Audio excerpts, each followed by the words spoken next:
Welcome to Lunch with Books. We are, believe it or not, having a few tech issues. So while we fix those, I'm going to bring up Chuck Julian to do some things for the thing. Here he is. Thank you, Sean. Thank you, Sean. It is a pleasure to be here during National Library Week. Isn't that wonderful? And we love to celebrate National Library Week and the incredible resources, services, and programs at the Ohio County Public Library. So we are grateful to all of our friends here and all the good work they do. I am here with the Friends Group today. We have membership applications for those who might want to join. It's $10 a year. We want to remind people that our annual meeting is tomorrow in this auditorium at 6 o'clock in the evening. And also we will be working at the book sale, which will be on Friday and Saturday this week. So if you want to get good bargains on books, DVDs, other kinds of things, come and there's information on the website. Thank you all who have contributed to the drawing. We are ready now to do the drawing. This impressive list, the impressive list that's on your table will show you what is going to be within the prize package, which we will have at tomorrow's meeting. So we're going to ask our guest speaker to do the drawing, so I'm not accused of. I'm presuming the dog can't do it, so it would be the human who with us. Just pull out one, please. All right. And the winner is Judy Samalas. She here? Judy? We will have the basket tomorrow at tomorrow's meeting, or we can bring it to your house if you want. All right? Congratulations.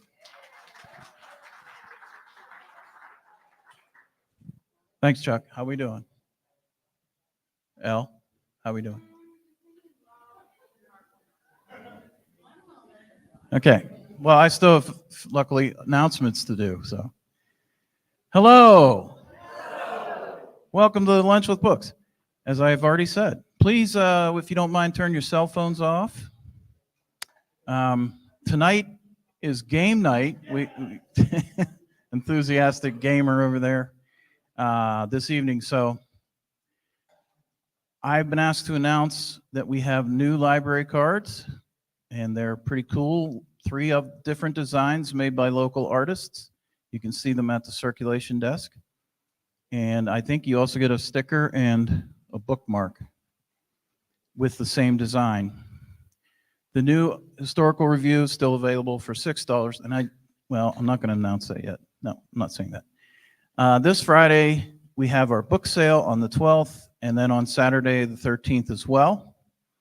I have the Book of Quint for sale. That's the prequel to Jaws. That guy will be here in June.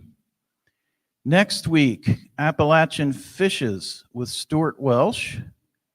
Yes, fishes. Okay. And then on the 23rd, the centennial of the tragedy in Benwood, the mine disaster. We will have a tribute to the men, 119 of them who died. Our guest today is from the Marshall Legacy Institute. He is the Canine Ambassador. MDD Rico Cosby has his first book. We have copies of it here today. The heroic work of a mine detection dog tells the story of Rico's training and life in Bosnia-Herzegovina. He is a true hero in finding landmines so that innocent people are not maimed or killed.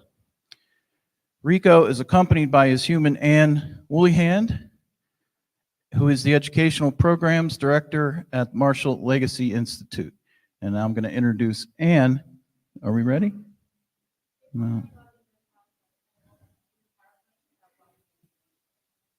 Do we have a non-PowerPoint program, Anne? Okay. I'm sorry. Here's Anne and Rico.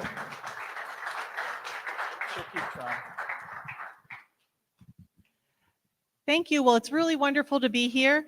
As Sean said, my name is Anne. I am with the Marshall Legacy Institute, and my colleague is Tamra. Both of us work with Rico and CHAMPS. CHAMPS stands for Children Against Mines program, so we often visit schools. We were just at a school this morning and we do a presentation, and then we do a demonstration of what Rico can do.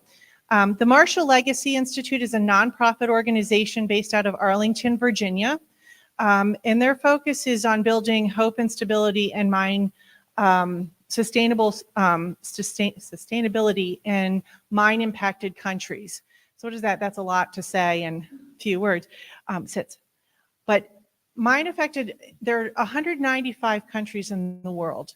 Out of that 195 countries, 60 of them are impacted by landmines, meaning some are still in war and conflict, as we all know.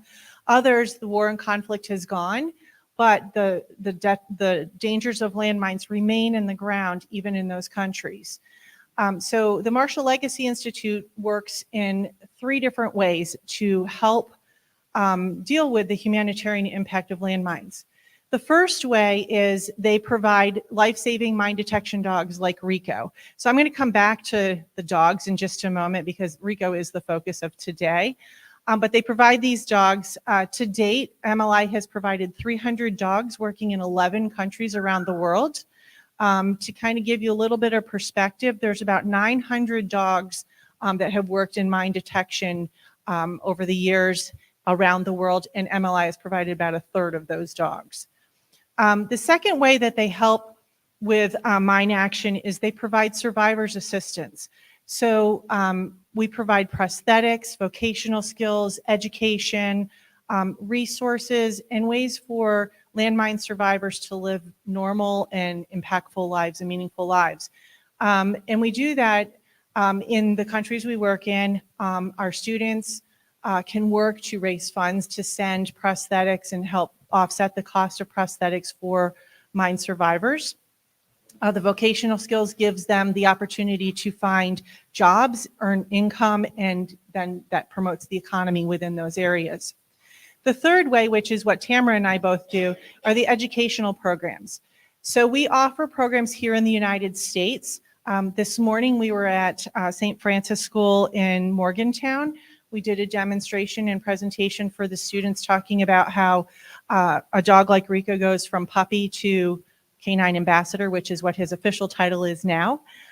We also connect students in the United States with students in mine-impacted countries so that these young people can really develop the skills to be able to take positive action towards a greater future, a better future, no landmines, and sustainable and peaceful. So we work on peace building, leadership. They work on learning about the countries and the cultures. Through our CHAMPS program, which stands for Children Against Mines program, our students connect virtually through Zoom once a month with students in these mine-impacted countries. So we have students in the US talking to students in Bosnia around the same age, and they get to talk about their cultures. They talk a little bit about the students in Bosnia will share the education that they get in their country called mine risk education or explosive ordnance risk education. So they're learning how to be safe in areas that might be contaminated, where our students are learning how to take action and support their peers in these countries. And so they'll have conversations about that as well. So that's pretty much what the Marshall Legacy Institute does. I'm going to move on to Rico because he's the star of the show. So Rico is a 9-year-old Belgian Malinois.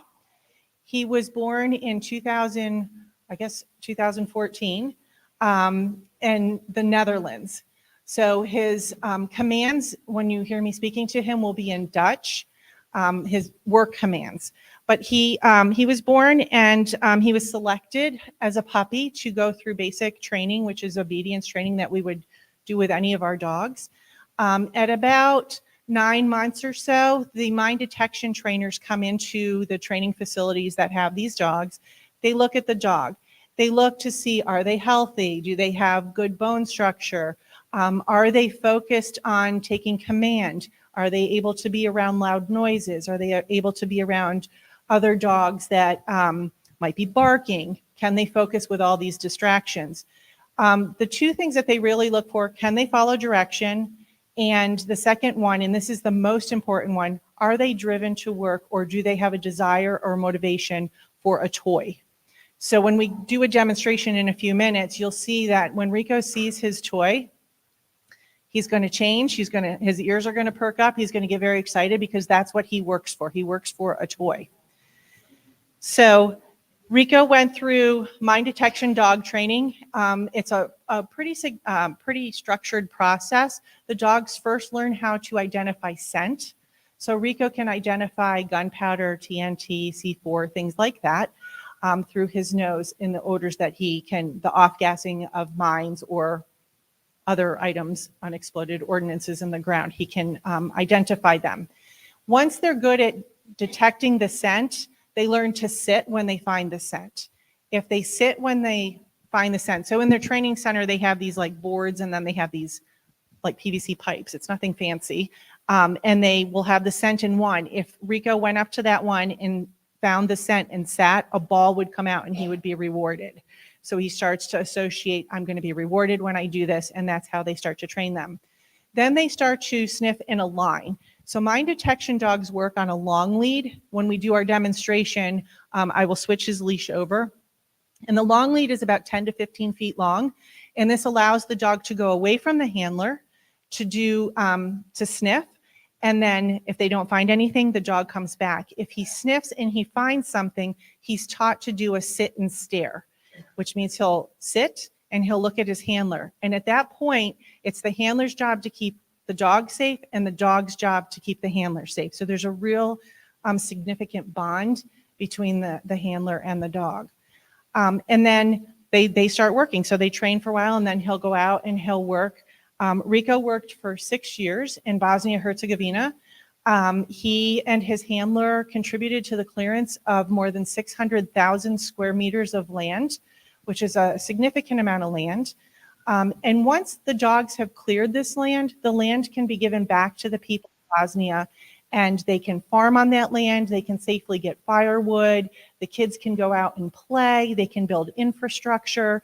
They can build schools. And it's really significant, the impact that has on the communities. Bosnia had a conflict from 1992 to 1995. Mine clearance efforts, if you remember back probably 94, 95, Princess Diana did the walk in the minefields in Bosnia-Herzegovina. They have been working in Bosnia since that time, trying to locate and remove the mines. Today, almost 40 years later, there's still an estimated 70,000 landmines in the ground in Bosnia. And Bosnia is the size of West Virginia. So when we're doing our which I was like, I said to Tamara this morning, this is so exciting. We get to say Bosnia is the shape of your state. But that's a lot of landmines, and it's a lot of land that they cannot use and be safe in. So the work that these dogs do is really incredible. The dogs are the most effective and efficient tool they can use in mine removal. The reason is because the dogs use their nose to find the scent, and then they sit. They can find the scent if it's a plastic mine, a metal mine, it doesn't matter what it's made of. The dogs will pick up the scent of the off-gassing. So I happen to bring a landmine. It's fine. It's inert, which means that it will not go off. There's no explosive in it, and the depression device will not go down. But this is just to show you, these are so tiny, and usually they're placed on top of or just below the surface of the land. So any animal or human going by might not see it, and then they step on it, they lose a leg or an arm or whatever. Landmines can also be, if you watch the news and you saw all the landmines just on the roads in Ukraine, they can be the size of a tractor trailer tire. I mean, they can be really big. So it's a huge issue. There's all different sizes, all different shapes. So they need to have effective tools to find these landmines. Some of the ways when we're talking to people, we talk about different ways to remove landmines. There are individual deminers who get on their hands and knees and they work under the soil, kind of prodding the ground underneath to see if they find anything, and that's one way they locate them. Not very effective, very time consuming, extremely dangerous. They'll use metal detectors. Well, metal detectors don't always work because you have landmines that can be made out of plastic or wood. They can be made out of anything. So a metal detector is not going to pick that up. So effective, but not perfect. They also have big machinery. They have these big, they're kind of like giant tractors, and they have these big platforms on them, and they kind of tamp it down on the ground, and it will explode the landmines that are in the ground. The problem with that is not every landmine is detonated, so you still have a risk and a danger in that area. When dogs clear an area, they'll search, usually about a 10 by 10 grid. They'll search up, come back down on the right, they'll go back to their handler's left side, and then they'll go up the next row. And they keep repeating this until they find something. When they find the scent of a landmine, they sit. So the difference will be Rico never searched in a library, and he didn't use napkins until we started doing our demonstrate when he became the ambassador. So when he was in Bosnia, he was in grass and dirt, and his sit and stare is different than what you're going to see today because he doesn't do that here. But when they're sniffing, they'll be sniffing this way. Their nose is in front of them. If they find the scent, they'll sit here. So they never come across the landmine. Their nose always gets there first. They'll sit, turn, and stare at their handler and wait for the handler to release them. They will not move. They sit there. In the meantime, a technician is putting in little pins to kind of mark where the landmine is. They'll then pull out the dog. The handler and the dog will go off the field, and a technician will come in and remove the landmine. Then they'll get back to work, and they'll start sniffing again and do all of that.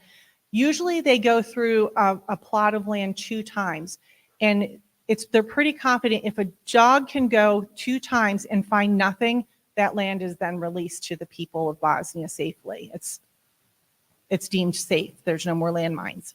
So they're really effective. I've started doing research on how dogs can sniff that well.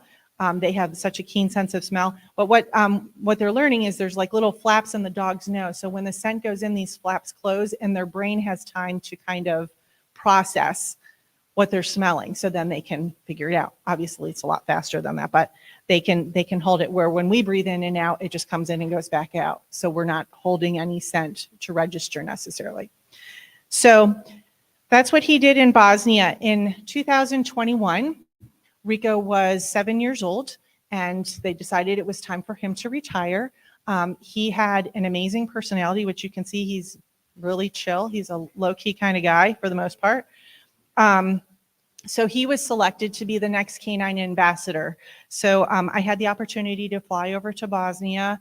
It was really beneficial. We were talking about this actually last night. I was able to visit the different dog training facilities and the different organizations that have our dogs over there.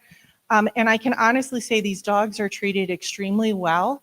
They're very well cared for. MLI constantly does every quarter, as Tamara can attest to, they do quarterly reports. There's dog reports. The countries have to send pictures of the dogs. They have to show how they're working, the progress they're making, to make sure, 1, they're being used effectively, and 2, that they're being treated well and that they're healthy and being fed appropriately. If not, MLI will go and they'll take the dogs out of that country because the dogs are the priority. Their safety and well-being is the priority. So Rico, we met Rico's handler. He was officially retired. They had a whole big ceremony in Bosnia for him. And then we boarded a plane, and he flew 24 hours. We went from Sarajevo to Istanbul to DC, and they lost him at DC for a couple hours, but we found him. So it was all good. And since then, he's been touring around. We've been to 9 different states. He's presented to over 6,000 people. He's met 3 ambassadors. He's been on Capitol Hill 3 times. He's going back at the end of the month for a demining caucus. So he is spoiled, I will be honest. But he's a big deal. He's a hero, and we want to make sure he's always treated as a hero. So that's kind of his story in a very quick nutshell. And we'll do a demonstration, and then I'd love to just have conversation if that's okay, and just answer questions, and we can tell you whatever you need to know, hopefully. But I have a really loud voice. I was a principal in a former life, so I can speak very loudly. I'm gonna put the microphone down to do the demonstration.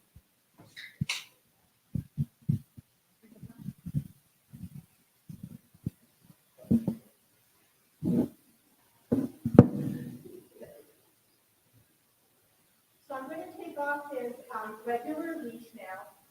And like I said, they work with a long lead. So here's his long lead. And this will allow him to go away from me, but I still have control of him. Well, sort of. This is just the way we have.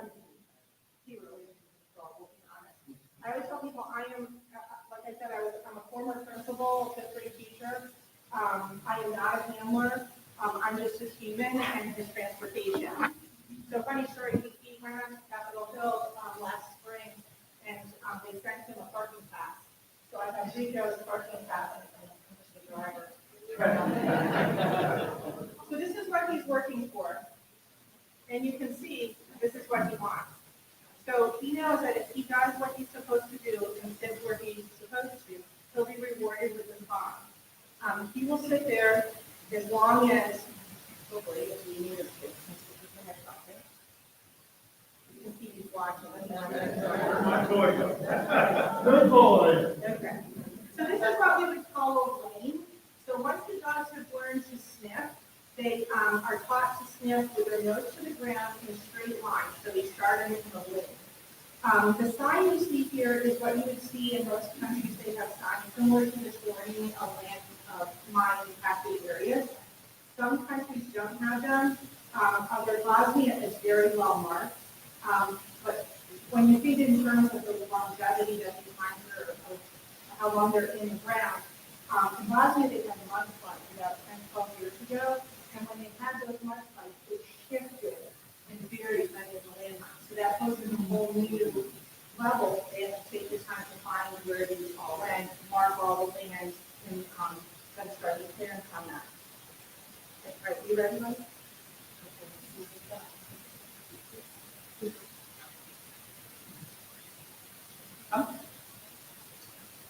So every morning, when Rico would get up, he would take a test. And the test was he would have to find his training device on the first swipe. If he didn't find it, like he just didn't find it, then he would have to go back and he would have to practice with his hands. He would not be able to work today because he didn't find it on the first swipe. We're going to try again. We're going to focus.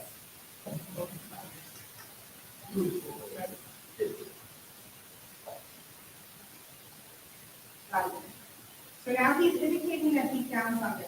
In the minefield, he would not know the landmine. He would not sit on the landmine or on the area. Like I said, his nose would get there, and he would sit before he even came up to the area with the landmine. You'll notice he's not taking his eyes off when he was shooting. He's one that's what he's trying to do, but shoot because I got his phone in my pocket. That's all, yes. But with his handler, he knew he would do it. So he will sit there, and in the meantime, somebody is marking now where this landmine is. So that as soon as I pull him out of the field, they'll be able to go and remove it, and then they'll be able to start working again. Like,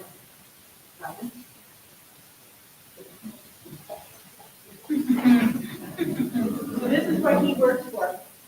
I'm going to take him off because you can stay right with me.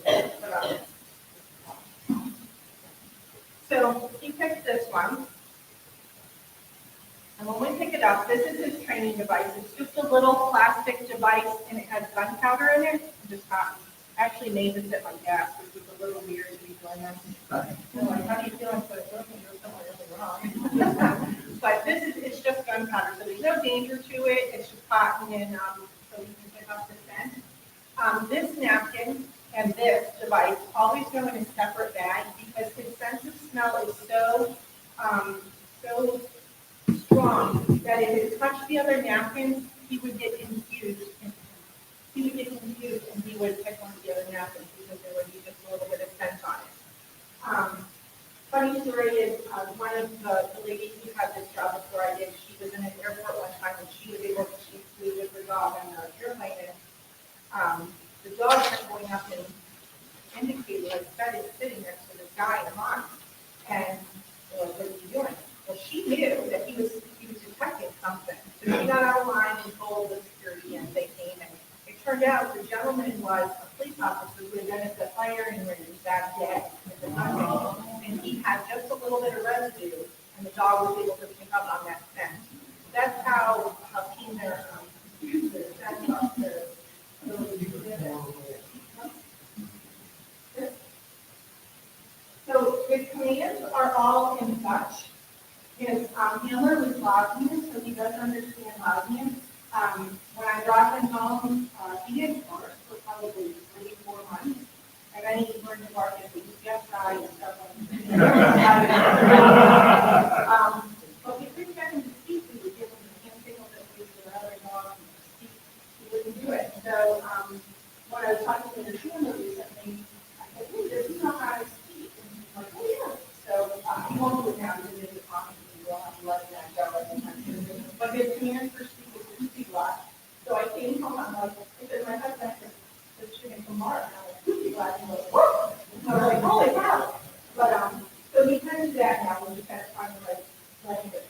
But he's very well cared for. He has a nice orthopedic bed now. He's in a, over $80 kennel with straw and stuff. So he likes the orthopedic bed. He loves bacon. Bacon, absolutely, long walks. But he's taking dance classes right now. We're trying to keep him stimulated because he's very smart. And we have found that if he's not challenged, he can be a little bit naughty. So, a little bit naughty. But he's a sweet, sweet boy, and he's very loyal. So that's kind of who he is. He does have a book that we wrote last year. So we brought a couple of those here. But that's just Rico Cosby, and it's his story of puppy to Canine ambassador. He has social media, so if you're on Facebook or Instagram, we try to do different things when we're traveling. So yesterday, we didn't have any appearances yesterday, but we had such a big crowd today, so we were in Pittsburgh and did we went to Canine and went to Fort Necessity. So we like to do photo shoots. That's all on social media. There's kind of an activity to where we are. It's kind of fun. It's really great fun because some of them are funny. It's really good fun. And then some of them are, like we'll post our visits and environment. So his job is the ambassador, and this is what he does. He's a cattle dog. Everybody tells kids when you're reading the kids that you should always ask before you pet a dog. Certainly if they have a service dog, but his service dog, this is his job, is to be pet. He's very, very sweet and gentle. So that's kind of his story. I don't know if there's any questions. That's pretty all day. Oh, that's a great question. They only work for a few hours. Generally, it can be either cold or too hot. So they'll work and they'll perform training. He will be rewarded if he does it. Like he'll go up and down. They won't reward him when he's off in the field when he's working and not be fine. Because otherwise, it would be different. And they can't hear you online. I'm sorry. Oh, I thought I had a big voice. Wow. So the question was, does he get rewarded if he finds nothing? He would get love and pets, but he would not get his toy. And he'll get positive praise, good boy, and keep going. They generally work in 10 by 10 grids. So he'll do a grid and then he'll have a break. I imagine for his handler, the handler can probably get the ball back. I cannot. So he could not do anything more today with me because he has the ball. But that's a great question. Thank you. Two questions. One, when he's working, does he wear a protective vest? And two, where does he live right now? Perfect. So he does not, they do not wear protective vests. Tamara, they don't wear protective vests, do they? They don't wear protective vests when they're working. He wouldn't wear a vest like this. He would just have his training harness on. Sits, buddy. So no, they don't. And he currently lives in Delaware. So he is our family. He's like a family pet. He lives with us. We have 2 other dogs that live in our house. So he has friends. He gets walks and everything. So yeah, he lives there and we travel around. We have not been on a plane together. It's a little bit more challenging because he's not that kind of service dog. But we drive. He's a great car rider. He loves it. He loves books on tape, just so you know. We listen to a lot of books. So when he flew from Bosnia, unfortunately, I'm glad I didn't know him well then, because he flew in a crate under the plane in cargo, which was horrible. And that's why we don't fly now, because I will not put him under the plane again. We are talking to airlines to see if we can, because we have some requests to go out to California. So we're looking to see what we can do. When Kimberly, the woman who had the job before me, had her dog, she had a special needs daughter, so it was a service dog as much as it was a working dog. So then the dog could fly with her. But he's not that kind of dog for our family. We're funded by a variety of different sources. So we do receive some government funding. We do a lot of grant writing for different organizations and different programs. We also have CHAMPS. As part of our CHAMPS program, students can take action and they can do fundraisers to either sponsor a dog or prosthetics for a landmine survivor. Rico has a campaign going himself right now. We're doing different fundraising events in the hopes that he'll be able to sponsor another dog himself. And so schools who can't do a larger fundraiser for a dog or a prosthetic, they can, if they have a bake sale or whatever, they can donate to his, and that goes towards another dog. These dogs are expensive. They're $20,000 per dog, so it's a lot of money. I always tell people it costs $300 to $100 to make and plant a landmine. It takes anywhere from $300 to $1,000 to remove one landmine. So it's very expensive and time-consuming, a lot of manpower. But the students in the United States to date have sponsored 50 dogs through campaigns, and I don't know how many survivors. It's a lot of survivors by providing prosthetics. The prosthetics, generally, depending on which country we're providing, are usually around $2,500 prosthetic. So like a leg or an arm, it depends. But even after that prosthetic is provided, then you have to provide socks and things like that. And if it's a child that's receiving a prosthetic, they're going to need more as they grow. So it's a variety of different areas of funding. The proceeds from the book are all going towards Rico's dog. And we're doing a sip and sign in a couple weeks at a winery, so that'll be fun. But he does not, no. I do, but he does not. So, thank you.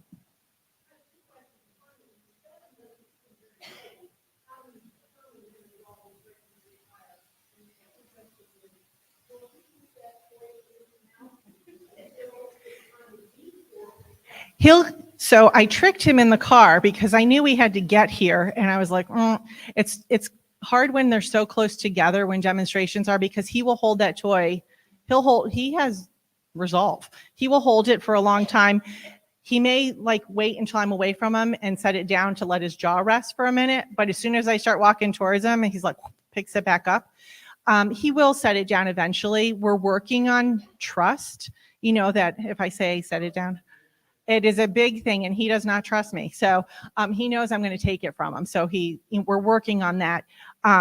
But he will keep it in his mouth the entire time we're here. He will not set it down. So, but he'll set it down in the car when Tamara and I are in the front seat. Oh, see, he's smarter than we think he is. He's like, I'll show them. Nice.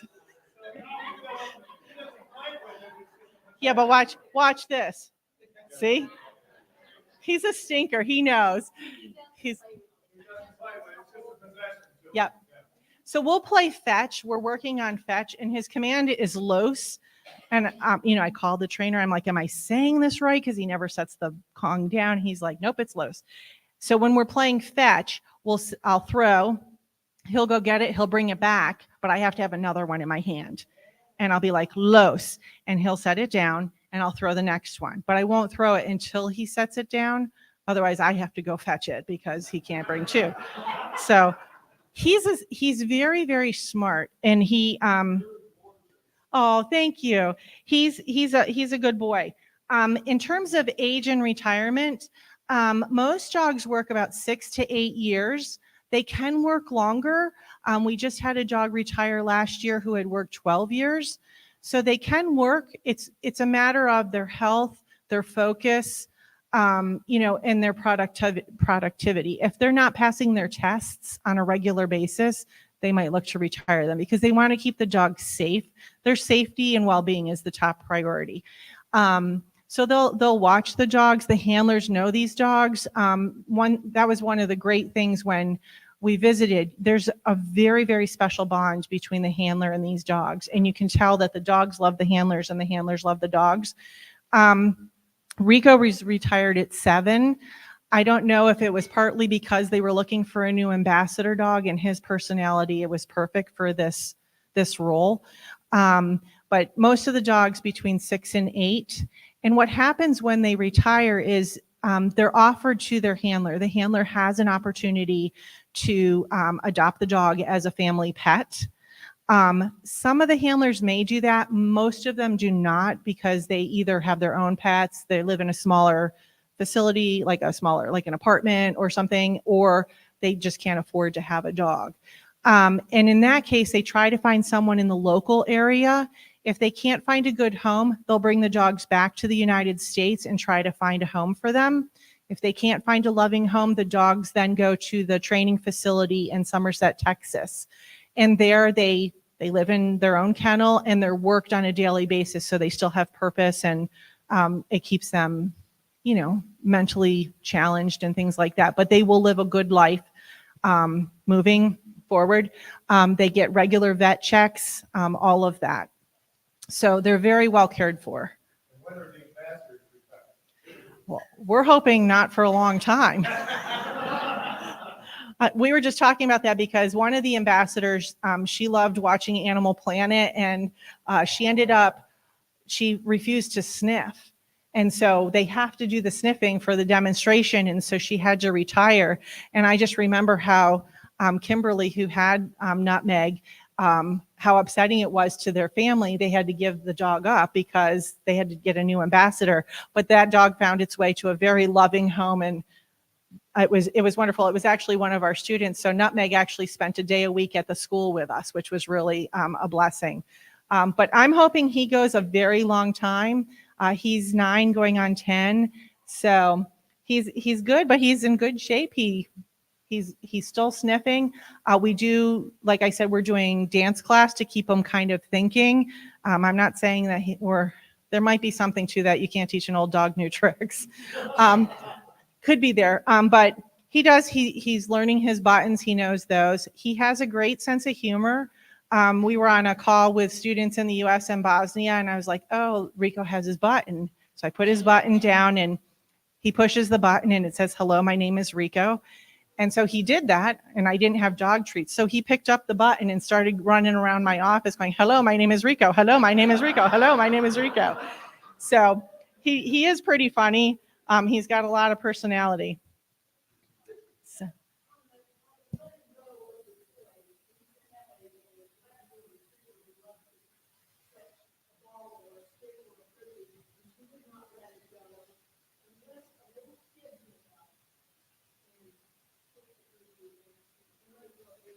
Oh. Well, I'd have to find someone who really trusts me with their kid. Oh, thank you for coming. Yes.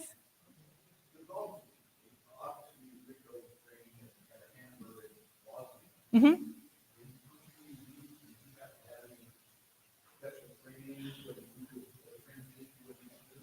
So that's a great question. Actually, in the 1.5 to 2 years I've done this, nobody's ever asked that question, and it's the second one today. I had a student this morning ask that same question. It's a great question.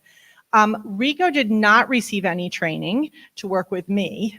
I did receive a little bit of training to work with him, but it was more on an as needed. So we got Rico, and I said, I've seen so many of these demonstrations. I can probably do this.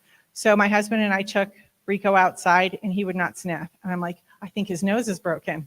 So I call the trainer in Texas, and he's like, okay, you do this and this. So they helped me along the way do that. He doesn't listen to me or obey me like he would a regular trainer. He knows I'm kind of a softie when it comes to him.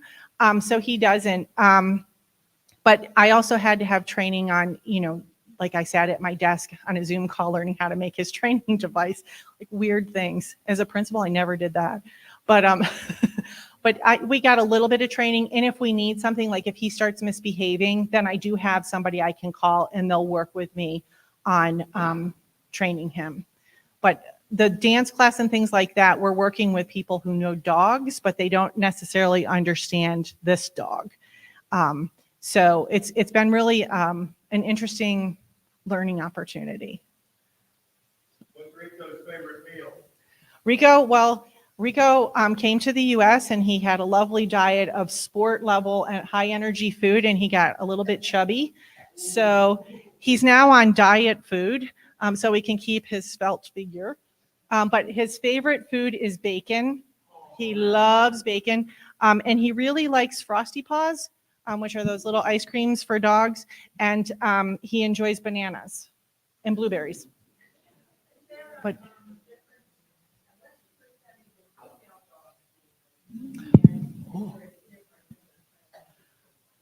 I cannot answer that question. I don't know the ratio of female versus male, and there's no difference in their training. They're trained all the same. The only thing I can say is when the mine detection dog handler goes to pick out the dogs, they're looking for dogs that have, physically they're in good shape, but they're looking for the dogs who are driven the most by the toy.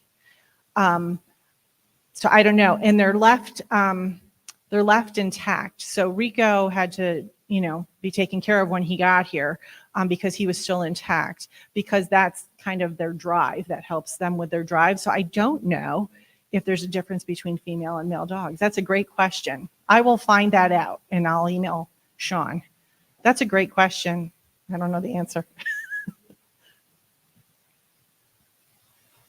I was wondering if I were in charge of something like this, probably my greatest concern would be false negatives, because that would mean either the dog got hurt or killed by not detecting a line that was there, or a human being. Does that ever happen? So I can tell you about the dog statistics. So Marshall Legacy Institute, as I mentioned, has sponsored 300 dogs in the past 20 plus years, serving in 11 different countries. Out of those 300 dogs, 0 have been injured or killed while working in the field. And the reason for that is because the standards and the protocols are so strict and so strictly adhered to that the safety, as I said, the safety of these dogs and these handlers are the top priority. So they have not been injured or killed in the line, while working in the field. The second part of your question, dogs they have found are the most effective tool. Usually a dog will go through the field. Once they've cleared the field, another dog team will go through the field. So it's a check and balance.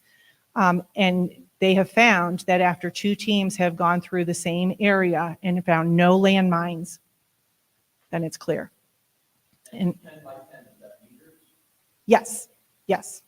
Yep. 10 by 10 meter grid. Yep. And they're training. So when they take that test in the morning, that's a 10 by 10 grid, meter grid. And the dog will go up and back and up and back and up and back. And a lot of kids ask, or a lot of people ask, how many landmines did he find? It's not important how many landmines he finds. It's just as important to not find landmines, because if he doesn't find landmines, then that land can be released also. So it's the amount of land that they are able to clear and release. That's how his success is measured. One more thing. You said Bosnia still has perhaps 70,000 lines. Mm-hmm. Yes. Will those, that just seems insurmountable. Will they ever be able to clear all of them? Well, we hope so, yes. So there's a landmine ban treaty, which I know was big in West Virginia, a lot of support for that. And that promotes countries to take action and put funding, get rid of stockpiles, all of that stuff.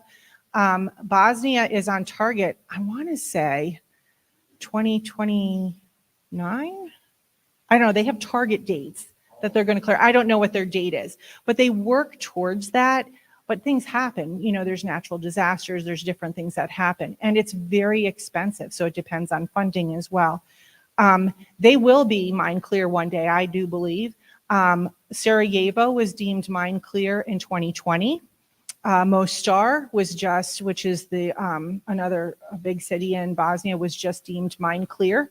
Where their landmines now are is more rural in farmland, mountain. So it's a little bit more challenging to get to those as well.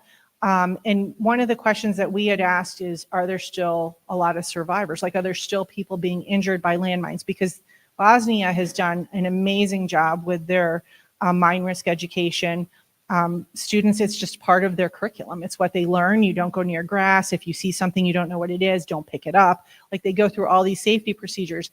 And there are still accidents. And the reason is because people need to use this land. And so they're like, well, it's been this many years, there hasn't been anything on this hill. And then they go, and then there's an accident. So they do have most of their areas marked. There's different organizations within Bosnia that have dogs, and they'll get what they call tasks, and their tasks will be to clear specific areas. But it's incredibly time consuming, because they're doing 10 by 10 grid, meter grids. So I do think Bosnia will be mine free one day. I'm hoping. I'm really hoping for them that it is. But you think about Bosnia, it was a 3-year war. And here we are all these years later with still all these landmines. You look at a country like Ukraine, people are going back into Ukraine now because they have a stronghold on parts of their country, and all these refugees are going back in.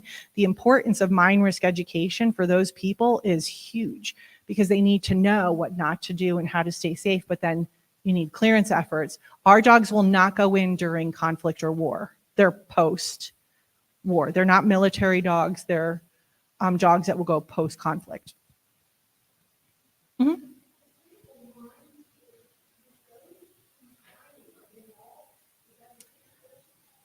That's an older mine. I think recently they're more, there's more plastic, and they're just all different. In Sarajevo, they had them in soda cans. It just depends. In a lot of countries, they make them to look like toys that kids will pick up. So they make them in all kinds. And yes, and so they can be all different. We never pass the landmine around because our message is it's never, you don't ever want to touch a landmine or handle one. But they can be huge, like a tractor trailer tire. I mean, they can be huge, they can be tiny, they can be set by strings. There's all different types of mines. Where Rico came from, he worked for the Federation of Civil Protection in Bosnia-Herzegovina. They had in their offices a display of all these ordinances that had been found by dog human handler teams, and they ranged from things this big to things this big, and that was just a sample. They had warehouses full of these like dead landmines, and they have to, it's an environmental issue too, because you have all this in the ground. So they can be all sizes, all colors, materials. Yes. He's my first. So years ago, when I was a 5th grade teacher, and then I became a principal at a school in Maryland, and I had a 5th grade student come up and say, hey, Miss Wooleyhand, we want to do a fundraiser for a mine detection dog. Like, I have no idea what that even is. So I looked into it, connected with Tamara and this woman, Kimberly. They came to the school and did a demonstration, and they were just so gracious, and they were just, why don't you have your students connect with students in Afghanistan? Like, all right, we'll do that. I had a Persian teacher at the time, so the language she could translate, which was perfect. And then that's when our partnership started. I would say that was probably 2007, 8. So I retired in 2021, and I called MLI to say, hey, I'm leaving the school. Here's the new person, blah, blah, blah. So about 2 months later, they called, and the executive director said, hey, would you like a job? And I'm like, yes, I would.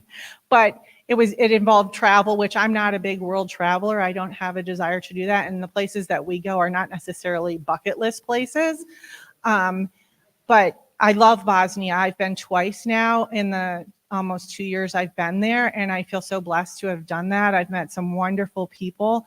Marshall Legacy Institute is a wonderful organization, and it's all about, it was when I was a principal, and it is today, it's all about empowering young people to make a positive difference and to really help them realize that they are able to make an impact.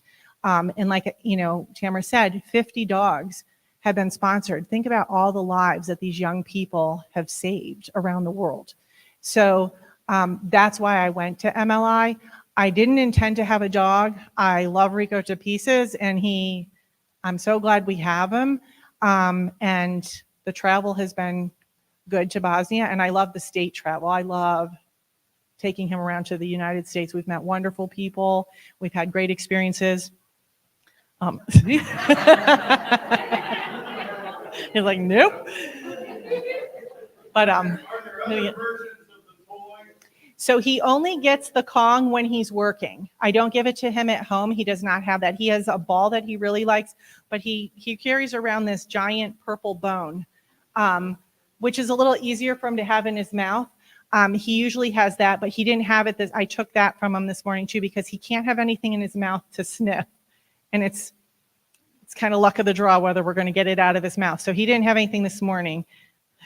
See? That's good, because if something happened to that, Oh yeah. it's wrong. And I have a bag of them. So I brought them to dance class, because when we were doing our training at dance class, when he's done, I usually throw the Kong for him. So the one day I was talking to the teacher about something, and he's usually right by my side. And I turned, and he had gone in my bag, gotten his Kong, and was sitting on the floor with his Kong like, I'm done. And I'm like, all right, we're done. So he's more in charge than I am. It's a freestyle class. He can't do, like, they have sniffing classes. I needed something that would challenge him and help us work together. So he can't do sniffing classes, like they have meatball sniffing and different sniffing classes. He couldn't do that because, he couldn't do that because I didn't want to mess with his sense of smell. The other ones, they have agility, but he's a little bit arthritic, so I didn't want to do that either. So freestyle was kind of the best way to go, I thought, but he's not much into the dancing, and he gets very excited. So he chomps when he's excited. So I was telling Tamara the other day, I had bruises all down my leg because he was all excited, like chomp, chomp, chomp, chomp, chomp. So we're not sure that this is the best course of action for us. So I think we're going to be looking at trick class next. And that's more like shaking hands and high-fiving and stuff like that, just to keep him going and challenged. Yes? So for the having of the dog, is it reward for both parties? That's a great question. So the handler is paid. So that's their kind of reward for doing that, and that's their job. So that's what they do. But the handlers, I do think, are recognized when they're, doing a great job. We recognize handlers of our dogs at our gala event. We'll bring them to the United States. And for many of them, it's their first time leaving their country. So that's a huge reward for that individual that year. The dogs get their Kong. They're never given treats as a reward in the minefield.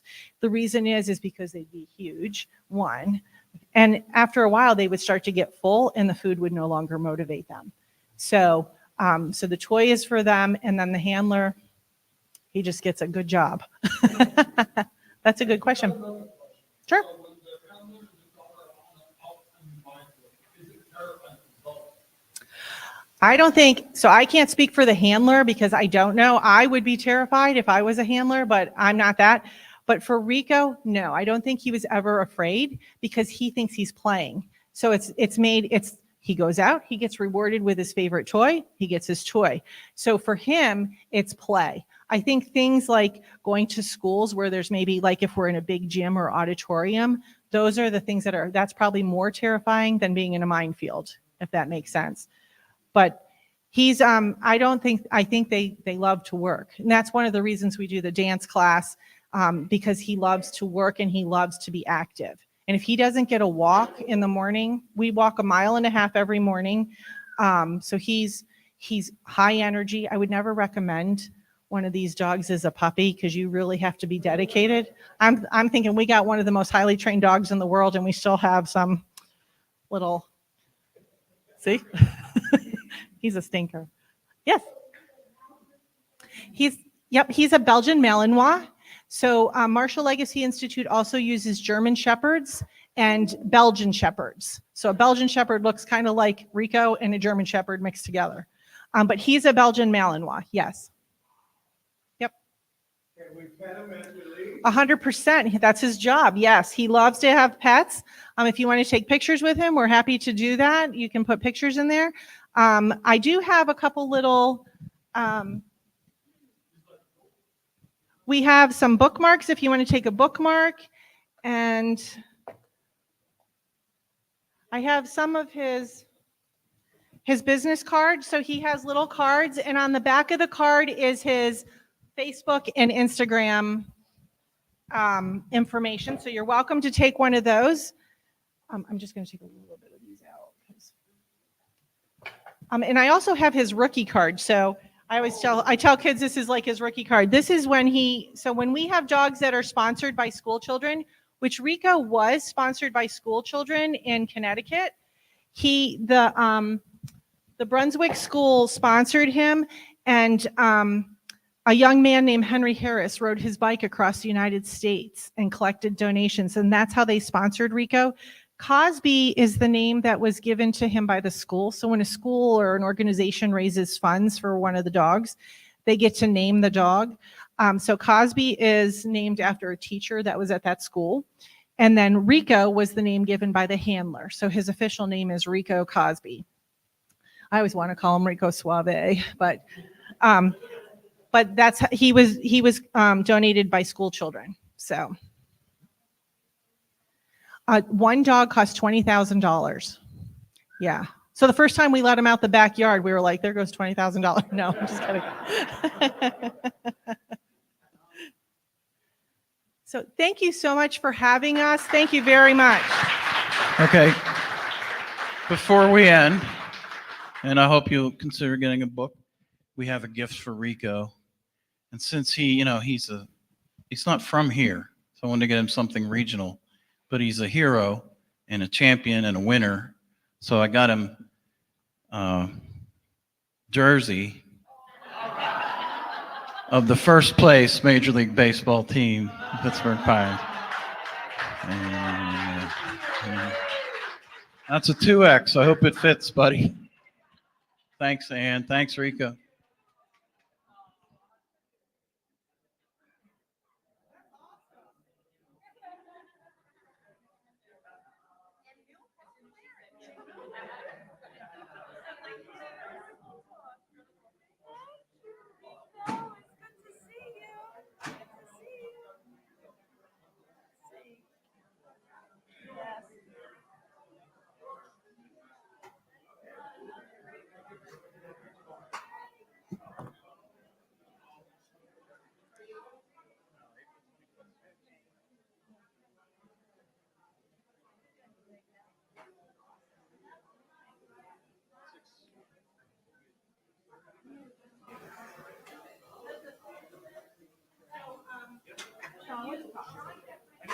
Oh, no, I went with one. I didn't want to bother her.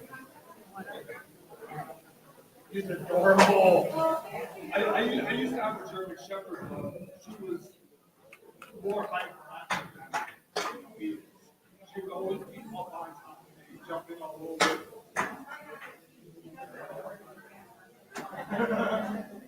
How much are the books? They're 25.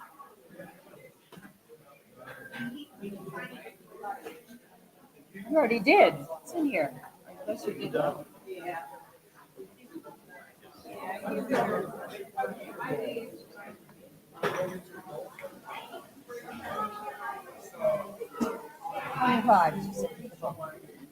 Okay. Yeah, this is good.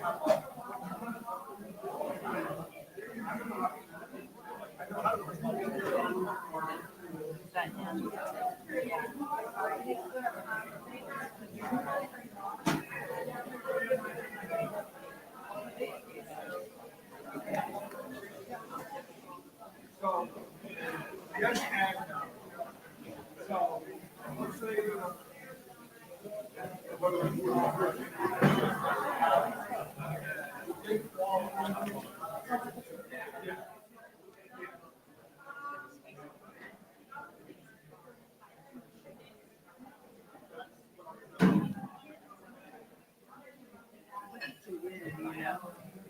Whatever was on that paper on the table. Oh. Everything that was there.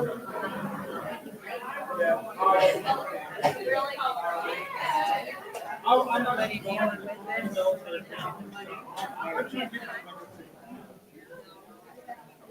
These are free?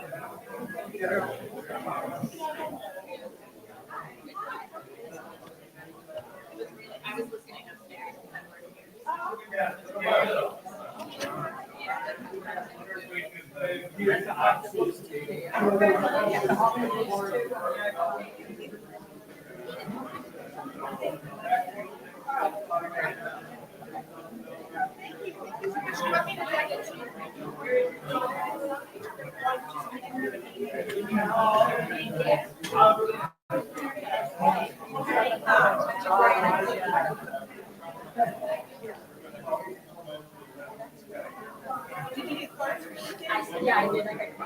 Perfect. I also, do you have some bracelets for the kids?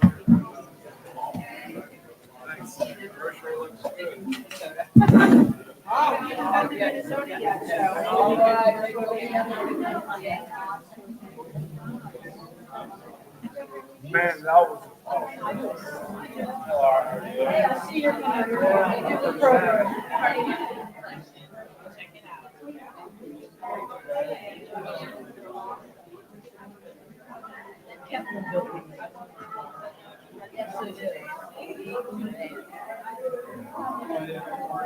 We hope.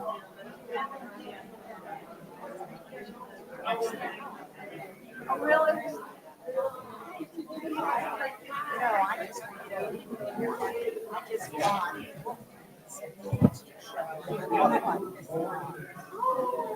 I need the adult like this. Do you want this signed to anyone? Yeah.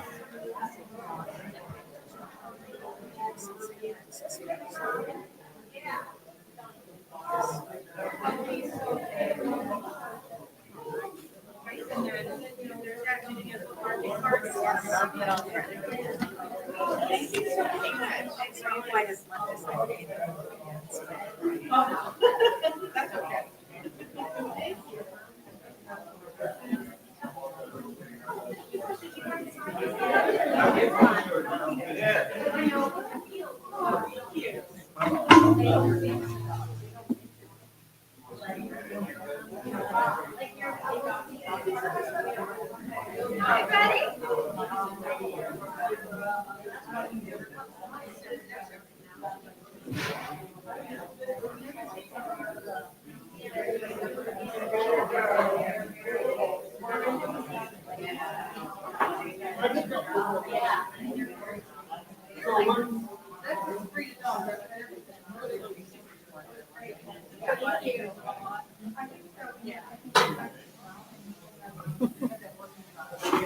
And I have a big one.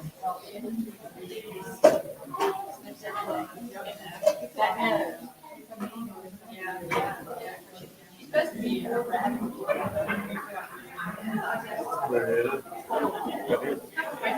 Yeah, for sure.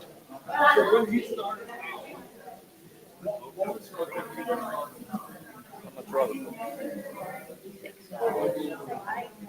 The handler can't, the handler good, because they have a command, it's called Lowe's.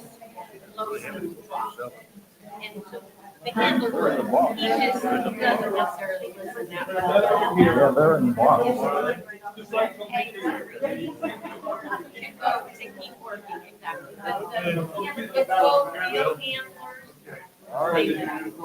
My daughter, I live at home. Yeah.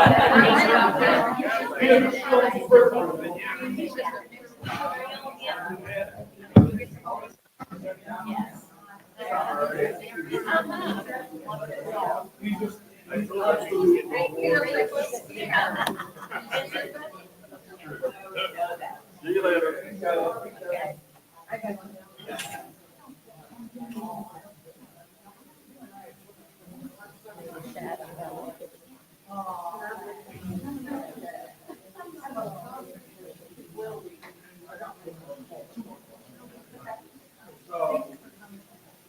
Here you go, Sean.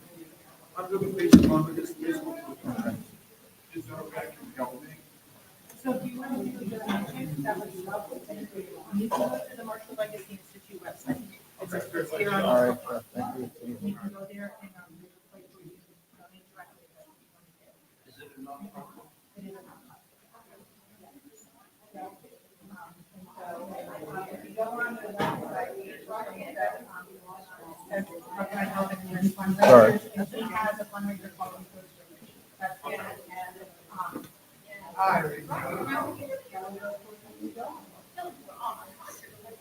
The instructions are, wow. I used to own a dog.